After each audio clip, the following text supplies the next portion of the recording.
ఎవరింటికయ్యా? రాఘవయ్య గారింటికి నాయన. వారు మీకు బంధువులా? మేమే వారికి బంధువులం. వెళ్ళి పని చూసుకోవయ్యా మట్టా వెంకట్రావు. నా పేరు ఎలా తెలిసిందబ్బా?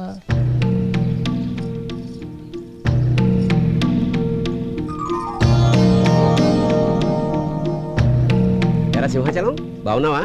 సుబ్బలక్ష్మి ఎలా ఉన్నావు? రాఘవయ్య గారు, రాఘవయ్య గారు. ఎవరో? జానకమ్మా, జానకమ్మా వస్తున్నా. ఎవరయ్యా మీరు? మా పేర్లు మీకెలా తెలుసు? మీ పేర్లే కాదు నాయన, మీ జాతకాలు కూడా తెలుసు.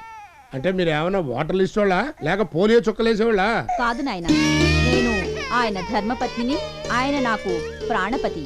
ఆహా, చాలా సంతోషం. సంగీతంలో నా భార్య దిట్ట, సాహిత్యంలో నేను దిట్ట. అయితే ఇక్కడికి ఎందుకు వచ్చారు?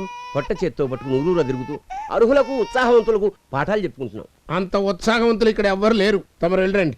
అదేంటండి, మీ పాప ఉంది కదా? అదే ఉషా. ఎవరు దీనికా? ఇంకా మాటలే రాలేదు. దీనికి మీరు సంగీతం నేర్పుతారా? అయ్యో ఊరుకో తల్లి, ఊరుకో. అనుకుంటా పిల్లని తీసుకో. పాపనివ్వండి. ఇక నుంచి పాప మాట్లాడే ప్రతి మాట, వేసే ప్రతి అడుగు దగ్గరుండి మేమే నేర్పిస్తాం. ఆ మాట అడుగులేవో అమ్మా నాన్నగా మేమే నేర్పుకోగలం. తమరు వెళ్ళండి. అయ్యో నా తల్లి రామ్మా. ఏమండి ఉండివ్వండి, వీళ్ళకి పిల్లల గురించి బాగా తెలిసినట్టుంది. పాపకి తోడుగా ఉన్నట్టుంటారు. సరే గాని పదండి వదిన గారు. వెంటనే గారు. మీరేం కంగారు పడకండి, అంతా మంచిగా జరుగుతుంది. బావగారు వదిన గారు, ఇది కొత్త వరుస. అయ్యా, వాళ్ళ మాట తీరు తెన్ను చూస్తుంటే నాకేదో అనుమానంగా ఉంది. ఉన్నా ఏం చేయగలనరా, మీ అమ్మగారి కోరిక. కానీ కొన్నాళ్ళు చూద్దాం. ఆ అదిగో చందమామ రావే. నువ్వు పాడు, నువ్వు పాడమ్మా. చూడు చూడు, చందమామ రావే.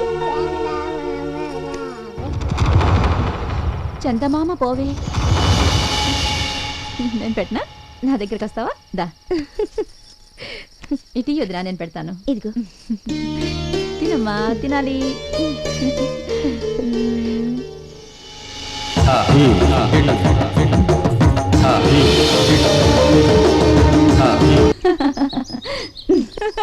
వీక్షించితిరా మీ కుమార్తె నాట్య విన్యాసములు? ఆ చించితిని చించితిని, కడు రమణీయము కడు కమనీయము.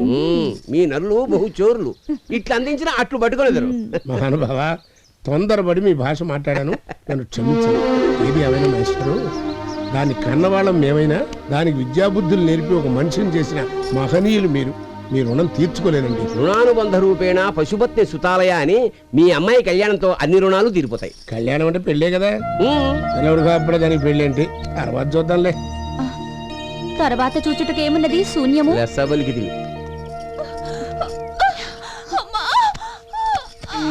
లోన బిడ్డ అల్లాడిపోతోందిరా, ఏదో ఒకటి చెయ్యరా అయ్యా. నువ్వు ఉండవే అమ్మా, లోపల మంత్రసానం ఉందిగా, దానికి ఏం కాదే. అమ్మా రాజమ్మా, కాన్పు చాలా కష్టంగా ఉందమ్మా. అమ్మా, ఎంతో మందికి నీ చేతులతో పురుడు పోసిన దానివి, ఏదో ఒకటి చెయ్యమ్మా నా కోడలికి. నువ్వే కంటే ఎట్టగమ్మా, ఏదో ఒకటి చెయ్యమ్మా. పెద్దమ్మా ఏమైంది? కావేరికి కాన్పు కష్టంగా ఉందమ్మా. అవునా? అవునమ్మా. ఇదిగో రాజమ్మా, నీ కోడల్ని కాపాడటం నా చేయి దాటిపోయిందమ్మా. నువ్వు మరీ భయపెట్టకు, కావేరికేం కాదు పెద్దమ్మా. ఇదిగో రాజమ్మా, ఆ పిల్ల మాటలకేం గాని నా మాటేను. కాన్పు కష్టంగా ఉంది, ఎవరో ఒకరు బతకాలంటే పట్నం తీసుకెళ్ళడం మంచిది. ఇప్పటికిప్పుడు పట్నం అంటే ఎలాగమ్మా? నువ్వే ఏదో ఒకటి చేసి నా భార్య నువ్వే కాపాడమ్మా. బాబాయ్ ఏం కాదు, నేను చెప్తున్నానుగా. కావేరి క్షేమంగా డెలివరీ అవుతుంది, మగపిల్లాడే పుడతాడు. ఇది మరి ఇద్దరు కడుపులో ఉన్నది ఆడపిల్ల. రాజమోదిన మగపిల్లాడు పుట్టాడు, తల్లి బిడ్డ క్షేమంగా ఉన్నారు. నా కోడల్ని కాపాడావయ్యా. 12 రూపాయలమ్మా. ఏంటి బాబాయ్, ఇంట్లో ఏదైనా విశేషమా? ఒకేసారి ఇన్ని నూనె డబ్బాలు తీసుకెళ్తున్నా? విశేషం ఉంది. గట్టిగా కట్టు బాబాయ్, లేకపోతే కింద పడిపోతాయి. రండి.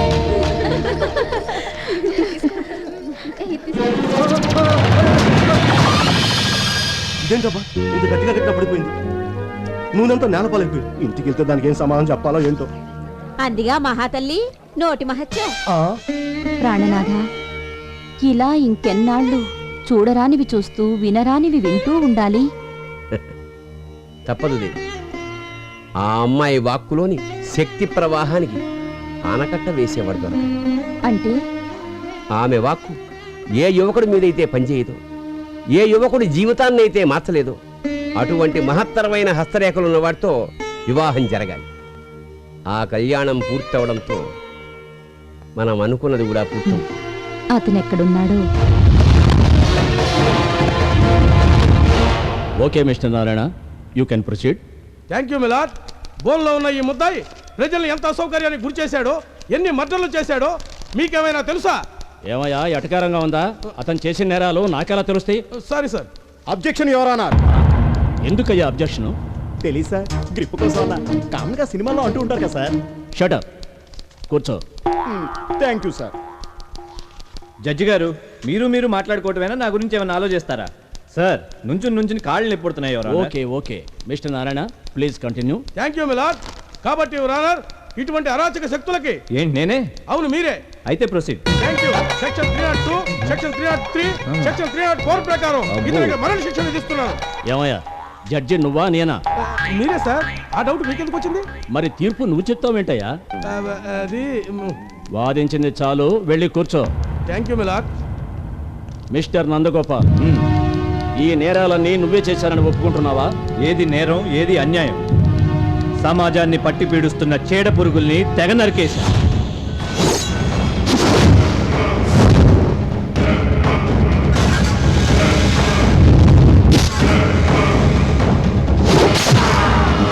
అవినీతి అక్రమాలతో ప్రజల్ని దోచుకు తినే రాబంధువుల్ని తుదముట్టించా.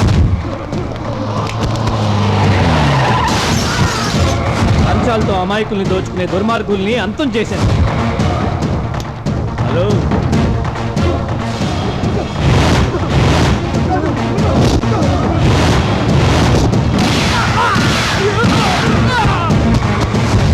నేరాలను అంతం చేయటం నేరమా? సంఘ విద్రోహ శక్తుల్ని సమాధి చేయటం నేను చేసిన ద్రోహమా? చెప్పండి మై లార్డ్, చెప్పండి మై లార్డ్. ముద్దాయి ఆవేశములో తను చేసిన నేరాలన్నీ తనే ఒప్పుకున్నందువల్ల ఐపీసీ 302 మరియు దాదాపుగా 350 సెక్షన్ల ప్రకారం ముద్దాయికి మరణశిక్ష విధిస్తున్నాను. నీ చివరి కోరిక ఏమన్నా ఉంటే చెప్పు. సార్, అనవసరంగా కమిట్ అవ్వకండి సార్. అతనికి చాలా కోరికలు ఉన్నాయి, మనం తీర్చలేం. ఏమయ్యా నాకు ఆ మాత్రం తెలియదుటయా? ఏదో ఫార్మాలిటీ కోసం అడుగుతున్నా, నువ్వు చెప్పవయ్యా. చాలా కోరికలు ఉన్నాయి సార్, అందులో ఒకటి చెప్తాను. చెప్పిన తర్వాత తీర్చనంటే మాత్రం బాగోదు. ఫస్ట్ నువ్వు చెప్పవయ్యా, తీర్చాలో లేదో మేము డిసైడ్ చేస్తాం. ఎప్పటి నుంచో ఓ కోరిక ఉంది, అది ఎలా చెప్పాలో అర్థం కావట్లేదు. నిజంగా తీరుస్తానంటే చెప్తాను. తీరుస్తారుగా? నిజంగా తీరుస్తారుగా? ఈ కోరిక చాలా కాలం నుంచి నాలో ఉంది, చెప్పేస్తున్నాను. చెప్పిన తర్వాత తీర్చనకూడదు. చెప్పు. ఓకే, చెప్తున్నాను, చెప్పేస్తున్నా. నువ్వా? నేను ఇప్పుడు ఎక్కడున్నాను? ప్రెసెంట్ పక్క మీదే ఉన్నావు. కొంచెం సేపు ఆగితే నా కౌగిట్లో ఉండేవాడివి. చెయ్యి, నీకెప్పుడు అదే అవ్వా?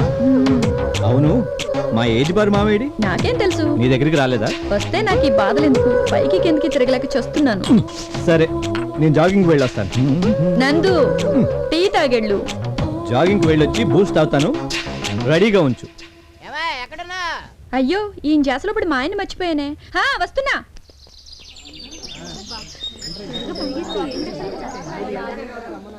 అబ్బా, జాయింగ్కి వచ్చినట్టు లేదు, ఏదో పూల తోటలోకి వచ్చినట్టుంది. బా, అద్భుతం. ఎంత మిస్ అవుతున్నాను రోజుని.